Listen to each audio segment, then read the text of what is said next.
ఓం శ్రీ గణేశాయ నమః. ఓం శ్రీ వేదవ్యాసాయ నమః. ఓం నమో భగవతే వాసుదేవాయ. మహాభారత గ్రంథ పారాయణలో భాగంగా ఈరోజు మనం 397వ రోజుకు చేరుకున్నాము. ద్రోణ పర్వంలో ఉన్నాము. ఈరోజు కర్ణుడు అమోఘ శక్తిని ఉపయోగించి ఘటోత్కచుడిని వధించుట గురించి తెలుసుకోబోతున్నాము. చాలా బాగుంటుంది, చివరి వరకు స్కిప్ చేయకుండా చూడండి. హరే కృష్ణ. శుక్లాంబరధరం విష్ణుం శశివర్ణం చతుర్భుజం ప్రసన్నవదనం ధ్యాయేత్ సర్వవిఘ్నోపశాంతయే. నారాయణం నమస్కృత్య నరం చైవ నరోత్తమం దేవీం సరస్వతిం వ్యాసం తతో జయముధీరయేత్. హరే కృష్ణ. ఇక మనం పారాయణ ప్రారంభించుకుందాము. సంజయుడు చెప్తున్నాడు ధృతరాష్ట్ర మహారాజుతో, మహారాజా, అలాయుధుడిని చంపి ఘటోత్కచుడు మనసులోనే ఎంతో ఆనందించి మీ సైన్యం ఎదుట నిలిచి సింహనాదం చేయసాగాడు. అతని గర్జన విని మీ యోధులకు చాలా భయం కలిగింది. ఇటు కర్ణుడి మీద అతని శత్రువులు బాణాలు కురిపిస్తూ ఉన్నారు. అతడు ధైర్యంగా వారి అస్త్రశస్త్రాలను నాశనం చేస్తూ ఉన్నాడు. పైగా వజ్ర సదృశ్యమైన బాణాలతో శత్రువులను సంహరించసాగాడు. అతని బాణాలకు ఎంతోమంది వీరుల అవయవాలు చిన్నాభిన్నమైనాయి. కొందరికి సారథులు చనిపోతే కొందరికి గుర్రాలు నశించిపోయాయి. కర్ణుడి ఎదుట తమని తాము రక్షించుకోవడము ఏ విధంగానూ సాధ్యం కాదని తెలిసి ఆ యోధులందరూ కూడా యుధిష్ఠిరుని సైన్యంలోనికి పారిపోయారు. తన పక్షంలోని యోధులు కర్ణుడికి ఓడిపోయి పారిపోవడం చూసి ఘటోత్కచునికి కోపం వచ్చి మేలైన రథమెక్కి సింహంలా గర్జిస్తూ కర్ణుడిని ఎదిరించడానికి వచ్చాడు.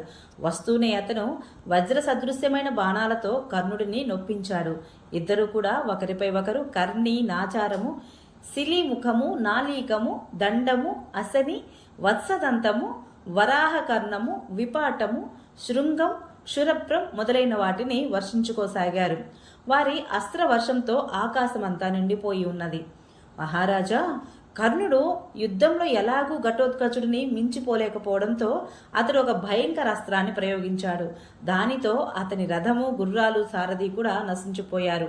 ఘటోత్కచుడు విరధుడు కావడంతో అంతర్ధానమయ్యాడు. అతడు అదృశ్యమవడం చూసిన కౌరవ యోధులు గట్టిగా ఎలుగెత్తి, మాయతో యుద్ధం చేసే ఈ రాక్షసుడు యుద్ధంలో తాను కనపడనప్పుడు కర్ణుడిని ఎలా చంపకుండా ఉంటాడు అనసాగారు. ఇంతలో కర్ణుడు బాణజాలంతో దిక్కులన్నింటినీ కప్పివేశాడు. బాణాల వల్ల ఆకాశంలో చీకటి కమ్ముకుంది. అయినా ఏ ప్రాణి కూడా పైనుండి చచ్చి కింద పడలేదు. ఆ తరువాత మేమందరము అంతరిక్షంలో ఆ రాక్షసుని మాయను చూశాము. ముందు అతడు ఎర్రని మేఘాల రూపంలో వ్యక్తమయ్యాడు. ఆపై మండుతున్న అగ్ని కీలల్లా భయంకరంగా కనపడసాగాడు. ఆ తరువాత నుండి మెరుపులు వచ్చాయి. ఉల్కాపాతం జరిగింది. వేల కొద్ది దుందుబులు మ్రోగునట్లుగా భయంకరమైన ధ్వని ఉద్భవించింది.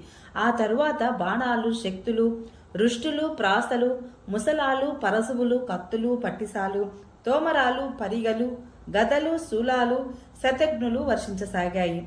వేల సంఖ్యలో పెద్ద పెద్ద బండరాళ్లు పడసాగాయి. పిడుగులు పడ్డాయి. నిప్పులా జ్వలించే చక్రాలు పడ్డాయి. కర్ణుడు ఆ అస్త్ర వర్షాన్ని బాణాలతోనే నివారించాలని చూశాడు, కానీ సాధ్యపడలేదు. బాణాల దెబ్బలకు గుర్రాలు పడిపోతున్నాయి. పిడుగుపాటుకు ఏనుగులు నేలకు ఒరుగుతున్నాయి. అనేక అస్త్రాల తాకిడికి గొప్ప గొప్ప మహాయోధులందరూ కూడా మట్టి కలిసిపోతున్నారు. పడిపోయే సమయంలో వారు చేసే ఆర్తనాదాలు నలువైపులా వ్యాపిస్తూ ఉన్నాయి. ఘటోత్కచుడు వేసిన అనేక భయంకరమైన అస్త్ర శస్త్రాలకు గురై దుర్యోధనుడి సైనికులు మహా ఆందోళనతో అటు ఇటు పారిపోతున్నారు. అన్ని వైపులా హాహాకారాలు చెలరేగాయి. అందరూ విషాదమగ్నులై భయభ్రాంతులయ్యారు. ఆ సమయంలో మీ పుత్రుడిని సైన్యంలో భయంకరమైన మోహం ఆవరించింది. ఎంతో మంది వీరులు వస్తున్నారు, చల్లా చెదురైపోతున్నారు. వారి తలలు నరకబడుతున్నాయి, అవయవాలు చిన్నాభిన్నమవుతున్నాయి. ఈ దశలో వారు రణభూమిలో పడి ఉన్నారు. కొన్ని చోట్ల రాళ్లతో చితికిపోయిన గుర్రాలు, ఏనుగులు కనపడుతున్నాయి. రథాలు నుజ్జునుజ్జు అయిపోయాయి. అప్పుడు కాలుని ప్రేరణ చేత క్షత్రియ నాశనం జరుగుతోంది. కౌరవులందరూ గాయపడి పారిపోతూ ఎలుగెత్తి, కౌరవులారా పారిపోండి, ఇది సైన్యం కాదు, ఇంద్రాది దేవతల పాండవ పక్షం వహించి మనలను నాశనం చేస్తున్నారు అని అరవసాగారు. ఈ రీతిగా విపత్ సముద్రంలో మునిగిపోయిన కౌరవులకు కర్ణుడే ద్వీపమై రక్షించాడు. అతడు శస్త్రవర్షాన్ని అంతటిని తన గుండెలపై భరిస్తూ ఒక్కడే రణరంగంలో నిలిచాడు. ఇంతలో ఘటోత్కచుడు కర్ణుడి 4 గుర్రాలను లక్ష్యంగా చేసుకుని ఒక శతఘ్నిని వేశాడు. ఆ దెబ్బకు గుర్రాలు మోకాళ్ల మీద కూలబడిపోయాయి. వాటి పళ్ళు ఊడిపోయాయి, కళ్ళు నాలుక వెళ్ళుకొచ్చాయి, ప్రాణాలు కోల్పోయి పడిపోయాయి. గుర్రాలు చనిపోవడంతో కర్ణుడు రథం దిగి మనసులోనే ఏదో ఆలోచించుకున్నాడు. అప్పుడు కౌరవ యోధులు పారిపోతున్నారు. రాక్షస మాయకు వారి దివ్యాస్త్రాలు నశించిపోయాయి. అయినా కర్ణుడు భయపడలేదు. అతడు ఆ సమయానికి తగినట్లుగా చేయవలసిన దానిని గురించి ఆలోచిస్తున్నాడు.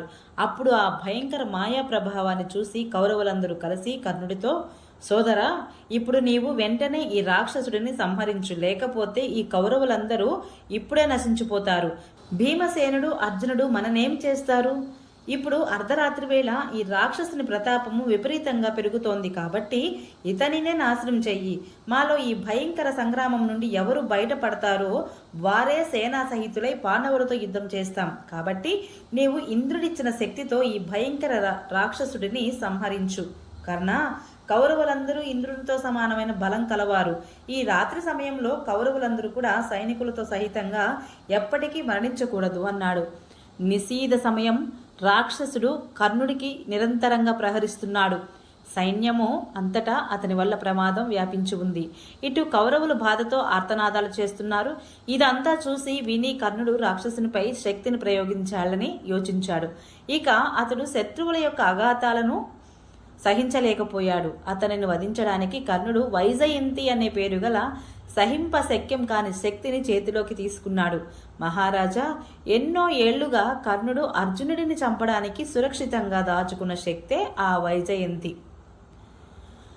అతడు ఎప్పుడు దానిని పూజిస్తూ ఉండేవాడు. మృత్యుదేవతకు సహోదరి వంటిది. చాచిన కాలుని యొక్క నాలుకలా ఉన్న శక్తిని కర్ణుడు ఘటోత్కచునిపై వేశాడు. దానిని చూస్తూనే రాక్షసుడు భయపడి పారిపోయాడు. వింధ్యాద్రి వంటి విశాల శరీరం ధరించి అక్కడ నుంచి పారిపోయాడు. రాత్రివేళ జ్వలిస్తున్న ఆ శక్తి రాక్షసుడి యొక్క మాయనంతటిని భస్మం చేసి అతని రొమ్మున గట్టిగా గుచ్చుకొని దానిని చీల్చివేసి పైకి వెళ్లి నక్షత్ర మండలంలో కలిసిపోయింది. ఘటోత్కచుడు భీకరంగా అరుస్తూ తనకు ప్రేమాస్పదమైన ప్రాణాలకు నీళ్లు వదులుకున్నాడు. అప్పుడు శక్తి యొక్క దెబ్బకు అతని మర్మస్థలం విదీర్ణమైపోయింది. అయినా అతడు శత్రువులను నాశనం చేయడానికి ఆశ్చర్యజనకమైన రూపాన్ని ధరించాడు. తన శరీరాన్ని పర్వతంలాగా చేశాడు.